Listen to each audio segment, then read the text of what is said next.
Halo Sobat Lentera, apa kabar Anda hari ini? Semoga dalam keadaan sehat dan juga baik-baik saja.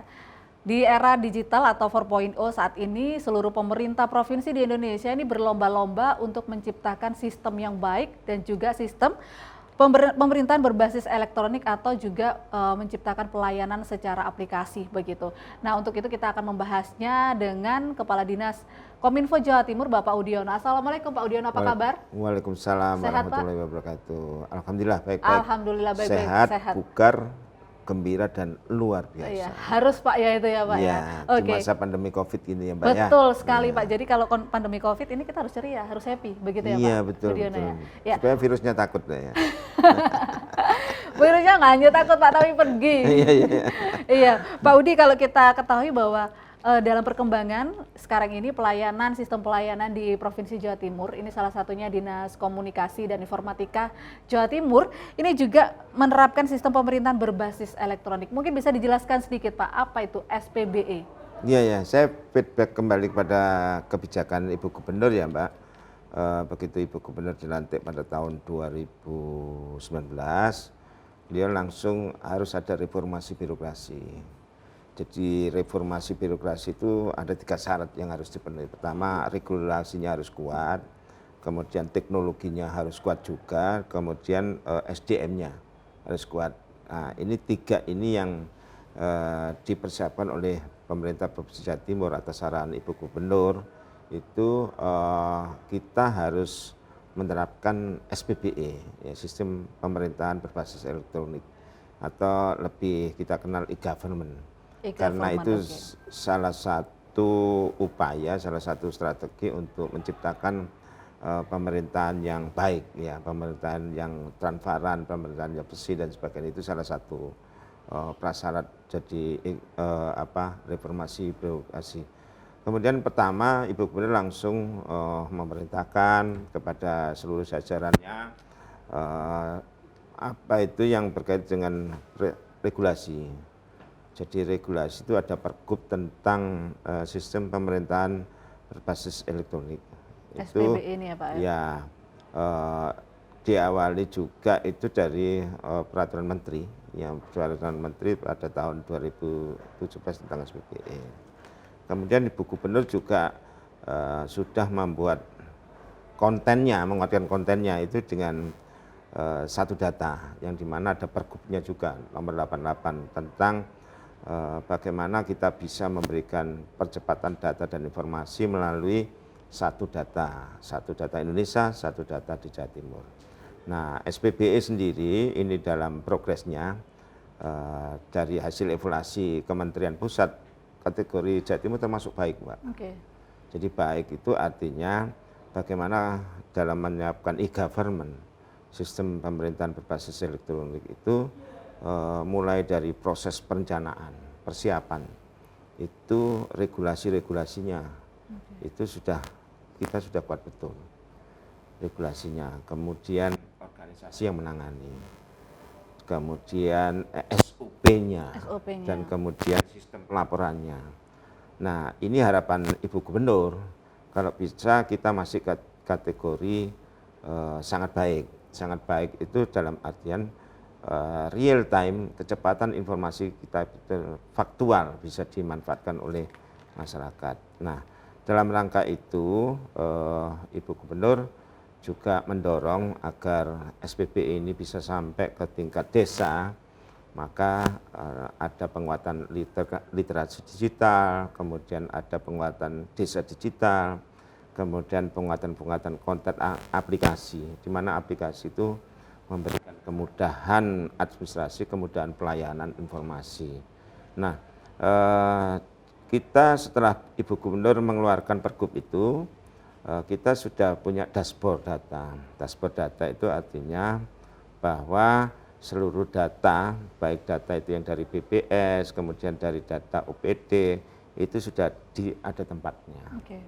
Ada tempatnya, kemudian data itu menjadi dianalisa. Nah, saya kira itu cakupan kenapa harapan Ibu Gubernur supaya ada percepatan informasi, harapan lagi kalau informasi itu cepat ke masyarakat, ke desa, ke RT, insya Allah kesejahteraan masyarakat itu makin meningkat. Apalagi di masa apa yang dikatakan Mbak Kety tadi, 4.0. Nah, kalau Bu Gubernur malah bilang gini, satu-satunya perguruan tinggi di Indonesia yang punya strategi teknologinya adalah 5G, di atas itu.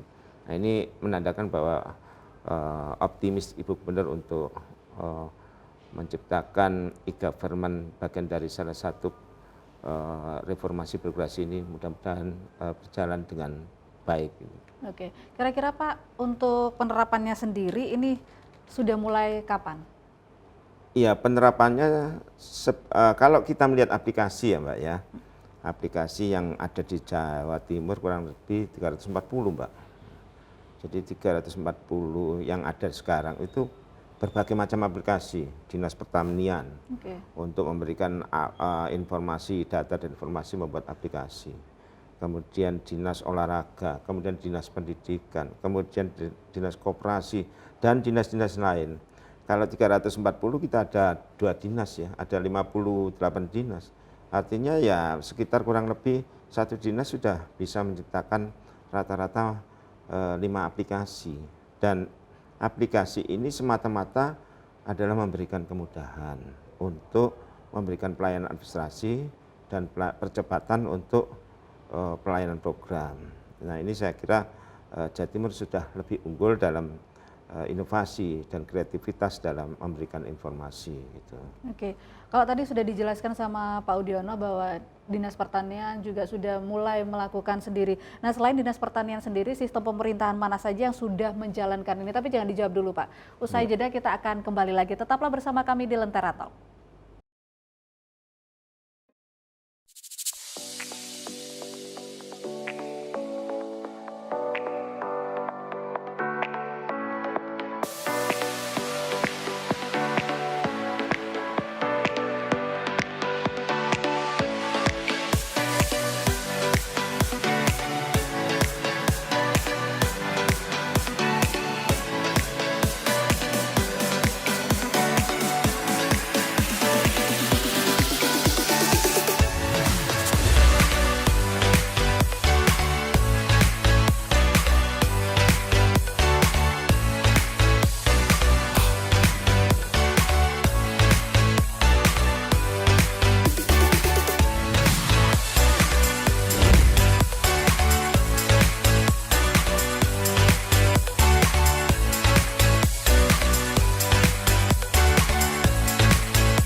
Perkembangan informasi melalui digitalisasi media. Kami menginisiasi sebuah TV streaming yang bisa diakses kapan saja dan di mana saja dan mencerdaskan. Lentera TV, inspirasi perubahan.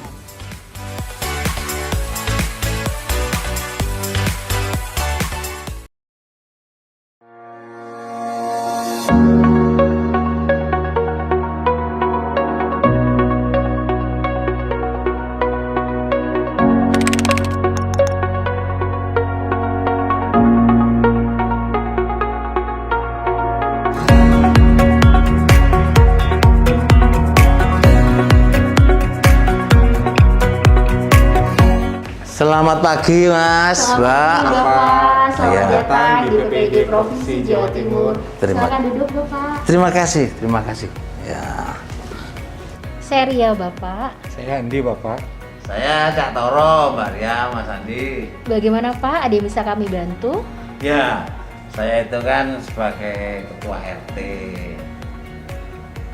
Warga saya itu menginginkan adanya informasi tentang transparansi pengelolaan anggaran yang ada di Provinsi Jawa Timur.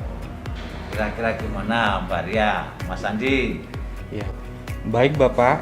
Terkait informasi transparansi pengelolaan anggaran di Jawa Timur, sudah bisa diakses melalui website PPID Provinsi Jawa Timur. Atau di HP Bapak bisa aja diketik di ppid.jatimprov.go.id. Wow, ini wah kalau ini ya jelas valid kalau ini. Ya toh di PPID Pemerintah Provinsi Jawa Timur. Saya kira ini valid dan oke, nanti akan saya sampaikan ke warga saya, Mbak, Mas. Baik Bapak. Bagaimana Pak? Sudah cukup jelas atau masih ada lagi yang ingin ditanyakan Pak? Saya kira sudah gamblang dan jelas itu. Sip. Jadi nanti bisa disampaikan ke warganya begitu ya Bapak ya? Akan saya sampaikan ke warganya. ASN, Dinas Komunikasi dan Informatika Provinsi Jawa Timur berkomitmen mewujudkan pelayanan berakhlak melalui berorientasi pelayanan, memahami dan memenuhi kebutuhan masyarakat, ramah, cekatan, solutif dan dapat diandalkan, melakukan perbaikan tiada henti.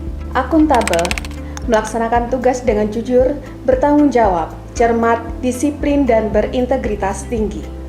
Menggunakan kekayaan dan barang milik negara secara bertanggung jawab, efektif, dan efisien. Tidak menyalahgunakan kewenangan jabatan. Kompeten, meningkatkan kompetensi diri untuk menjawab tantangan yang selalu berubah, membantu orang lain belajar, melaksanakan tugas dengan kualitas terbaik. Harmonis, menghargai setiap orang apapun latar belakangnya, suka menolong orang lain, membangun lingkungan kerja yang kondusif. Loyal, memegang teguh ideologi Pancasila, UUD 1945, NKRI, serta pemerintahan yang sah, menjaga nama baik sesama ASN, pimpinan instansi dan negara, menjaga rahasia jabatan dan negara. Adaptif, cepat menyesuaikan diri menghadapi perubahan, terus berinovasi dan mengembangkan kreativitas, bertindak positif. Kolaboratif, memberi kesempatan pada berbagai pihak untuk kontribusi, terbuka dalam bekerja sama untuk menghasilkan nilai tambah, menggerakkan pemanfaatan berbagai sumber dana untuk tujuan bersama. Kami ASN berakhlak, bangga melayani bangsa.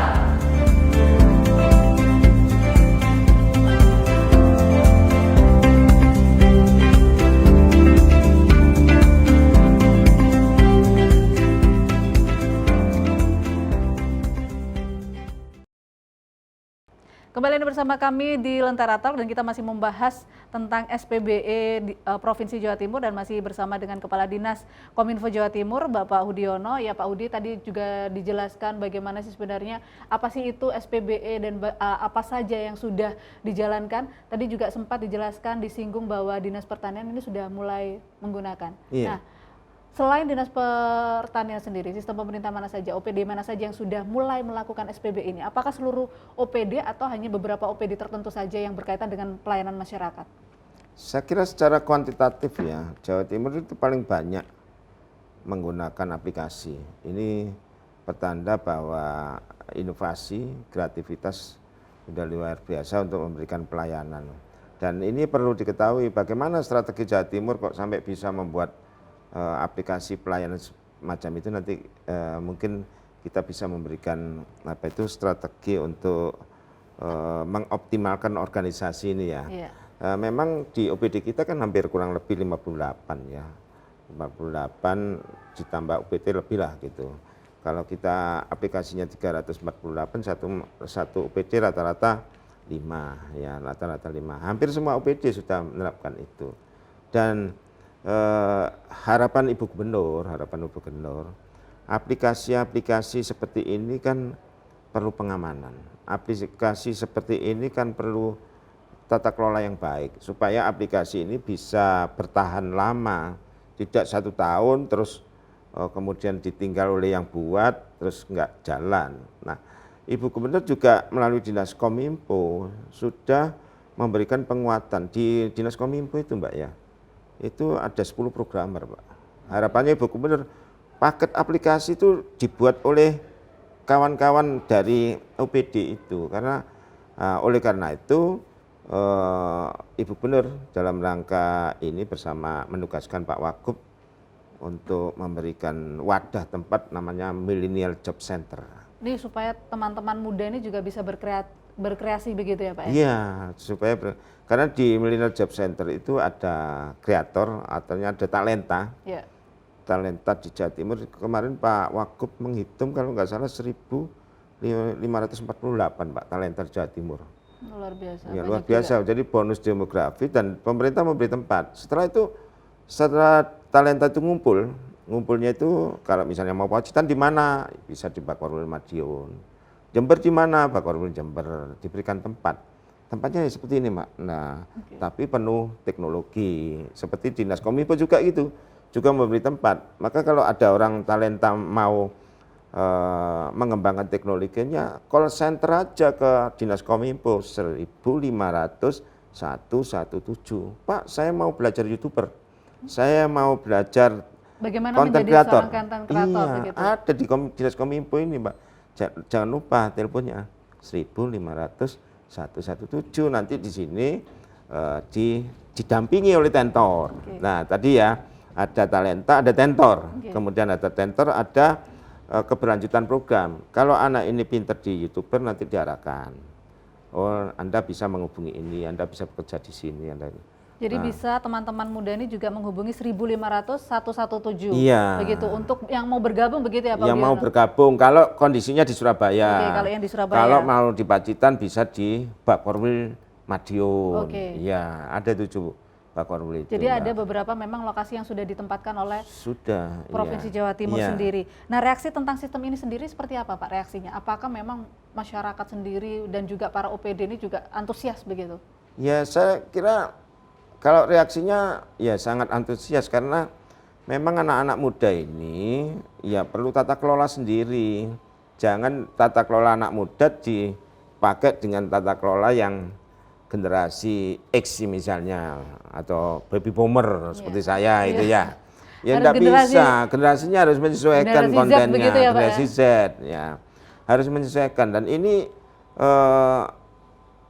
ekosistem ini sudah dipacu oleh Ibu Gubernur dan Pak Wagub untuk bisa dirasakan sehingga apa yang disampaikan bahwa sistem pemerintahan berbasis elektronik itu Ibu Gubernur juga sudah menyiapkan shotnya, sumber dayanya. Ada 3 kunci memang ya.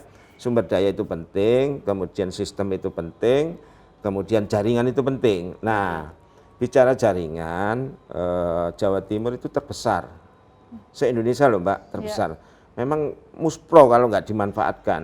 Nah, sekarang dimanfaatkan untuk apa? Nah, dimanfaatkan untuk apa? Ini saya kira konten-konten ini nanti diisi oleh anak-anak MGC tadi atau East Java Super Corridor. Ngerti tak Mbak? East Java Super Corridor. Iya, itu East Java Super Corridor. Itu juga mengisi, memberikan ruang bebas, ruang gerak pada anak-anak yang punya talenta itu. Yakinlah misalnya Jawa Timur karena ya seperti kita ketahui ya, anak-anak kita ya, adik-adik kita, kalau sampean adik, kalau saya anak ya. Oh, iya. Ya. Kalau itu adik-adik kita itu juara lomba kompetensi siswa.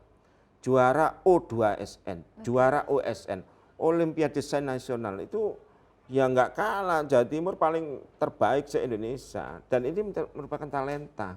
Apalagi Bu Gubernur sudah menyiapkan kawasan ya. Kawasan untuk teknologi di mana itu Malang ya. Nah, itu SMA-nya sudah disiapkan, SMK-nya sudah disiapkan. Nah, tinggal ini komunikasi artinya komunikasi bagaimana anak-anak yang kebingungan itu bisa aku di mana ya, aku supaya dapat ini di mana itu kita gencarkan. Harus diarahkan begitu ya, Iya, Pak Udiono ya. Harus diarahkan. Mbak. Harus diarahkan. Nah, Iya. harapan ke depan sendiri seperti apa? Kita akan lanjutkan kembali Pak Udiono. Tetaplah bersama kami di Lentera Talk.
Kembali Anda bersama kami di Lentera Talk, kita masih membahas SPBE dan memang ini luar biasa Provinsi Jawa Timur khususnya pemerintahnya dalam hal ini Gubernur Jawa Timur dan juga Wakil Gubernur Jawa Timur ini menyediakan wadah bagi anak-anak muda dan bagi kalian anak-anak muda yang ada di Jawa Timur ingin berkreasi menjadi konten kreator, kalian juga bisa menghubungi di call center 1.500 117 dan saya masih bersama dengan Bapak Udiono, Kepala Diskominfo Jawa Timur. Pak Udi, kalau tadi sudah dijelaskan anak-anak muda ini memiliki wadah, tapi harapan ke depannya sendiri seperti apa, Pak?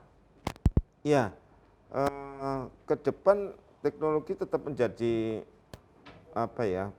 perubahan yang harus kita ikuti ya. Kita jangan sampai pertumbuhan ekonomi kita ini kan sudah lumayan tinggi Jawa Timur, Mbak ya, 7% Surabaya. Ketika pertumbuhan ekonomi tinggi, tetapi kemampuan adaptasi kita di teknologi lemah. Ini jadi persoalan kayak terjebak aja kita kan, ya kita tidak bisa memanfaatkan. Contoh tadi membuat aplikasi aja nggak bisa, ya akhirnya kita menjadi orang pembeli saja, tapi tidak bisa pengguna. Artinya harus mengupgrade juga begitu harus ya Pak ya? Mengupgrade juga, dan ini saya kira harapan Bu Gubernur, literasi digital di Jawa Timur harus ditingkatkan. Ekosistem sudah oke, jaringan oke, SDM oke, nah literasi digital ini kita mungkin baru sekitar 35% Mbak, orang yang bijak, orang yang cerdas menggunakan digital ini. Kan kadang-kadang orang dengan emosinya, emosi pikirannya tapi jarinya ikut emosi akhirnya jadi hoak. Memaki-maki temannya, membuat temannya bermasalah karena dengan jarinya itu. Nah ini kan berarti dia nggak bijak menggunakan teknologi informasi dan dia nggak cerdas. Padahal karena kasus hukum di media sosial itu karena kecerdasan emosi pikiran dengan jari seimbang.